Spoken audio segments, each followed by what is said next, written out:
Georgia Governor Brian Kemp is this: how are you taking care that the laws are faithfully being executed if I've been arrested in Indiana on a governor's warrant that's not valid? I was arrested February 27th, and according to uh, Georgia OCGA Code 3182, which says fugitives from state or territory to state, district, or territory. When the executive authority of any state or territory demands any person as a fugitive justice of the executive authority of any state, district, or territory to which such person has fled, and produces a copy of an indictment found or an affidavit made before a magistrate of any state or territory, charging the person demanded of having committed treason, felony, or other crime, certified as authentic by the governor or chief magistrate of the state or territory from whence the person so charged has fled.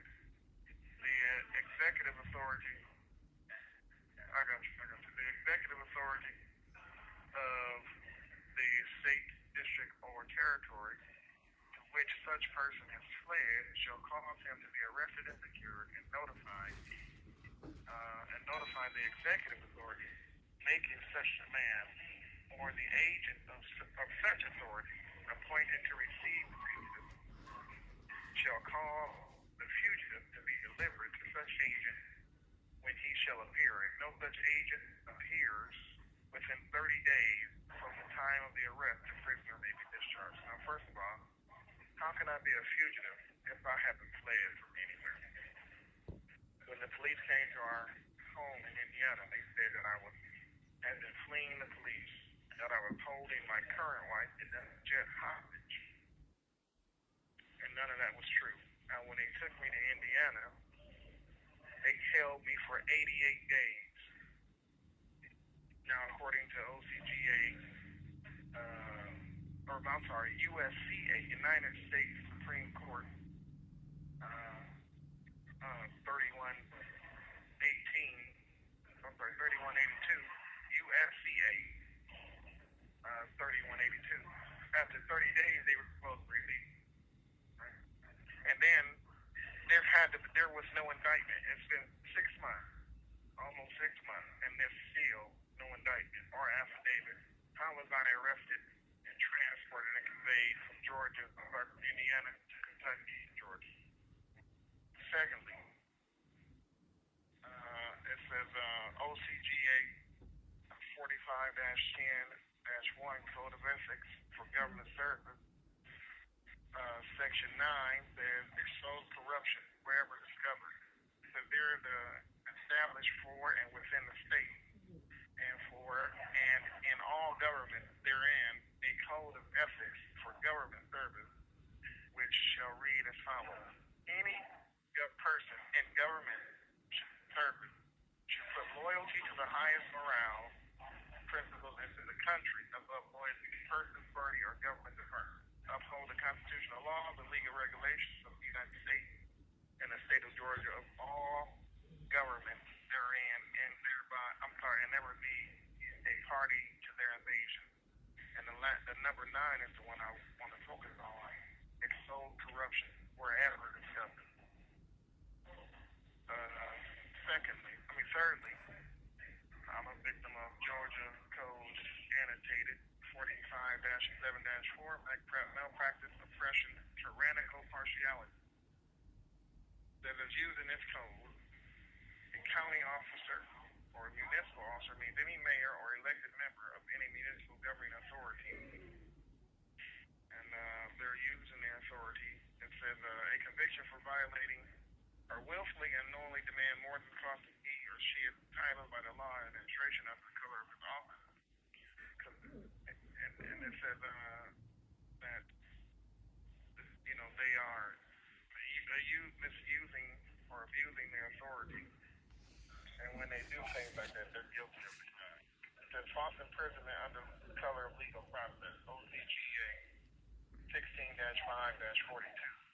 when the arrest, confinement, or detention of any person by warrant, mandate, or process is manifestly illegal and shows malice and oppression, an officer issuing or knowingly and maliciously executing the same shall, upon conviction thereof, be removed from office and punished by imprisonment for not less than 1 or more than 10 years.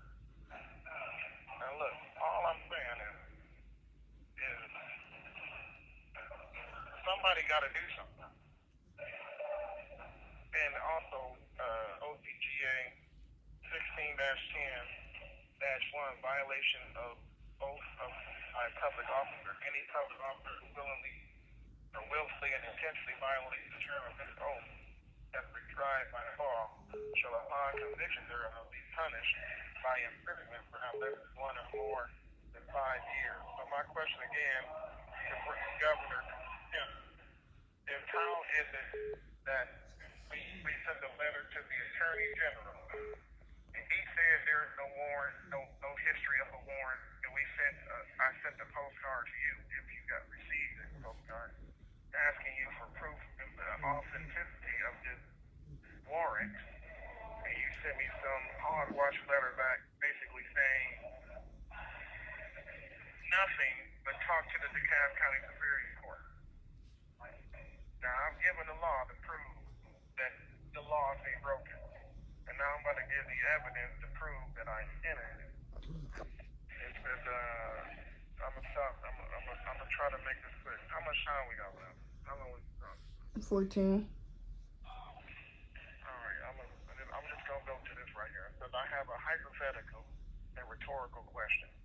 What would you say to a defendant, LaShawn Jett, who was arrested and not indicted on a false governor's warrant held in the state of Indiana for 100 days, and then extradited to Kentucky for 2 days, and then extradited to the Dekalb County Jail facility in the state of Georgia for an alleged raping of a 5-year-old, but neither the defendant, Mr. Jett, or the alleged victim were living in the state of Georgia at the time the alleged crime had taken place, not even 1 day between January 1st, 2017 through December 31st, 2017, at a location that another family was living that does not know Mr. Jett or the alleged victim. Also, it can be proven that Mr. Jett and the alleged victim have not lived at that address, at that residence since 2014. What do you say to Mr. Jett and his family when, after contacting the governor's office and the Attorney General's office inquiring about a warrant 24W001103 and being informed by both offices that there is no legal proof that the warrant exists or that it was signed by a governor? Why would our Governor Brian Kemp and the Attorney General Chris Carr lie? What do you say to Mr. Jett and his family after it has been legally proven that since 2014, 3 different families have lived at 5917 Trent Jones Way, Lithonia, Georgia, 30038, where the alleged crime is supposed to have taken place? What do you say to Mr. Jett's family when, after Mr. Jett was arrested and his family was evicted, his wife and his 3 small children, and she's pregnant, have been evicted because the daddy not there to pay the bills and make sure that they have a secure and peaceful living? What do you say? What do you say when you got all this evidence? What do you say? What do you say when you're proving that the alleged victim that was supposed to be 5 years old will be turning 16 next week? So you can tell me from 2017 to now they skipped 3 years and turned 16 from 5 to 2014 to 2024. Wouldn't that make the person 9 at that time? Ignoring the fact that they were not living there in 27. All I'm asking is for due process and the truth. We're not going to get it from the alleged victim and the alleged victim's mother who's accused us. But it's been proven. And it's like this evidence keeps falling off the sky. Any consideration in this matter would be greatly appreciated. And as you can stop the video on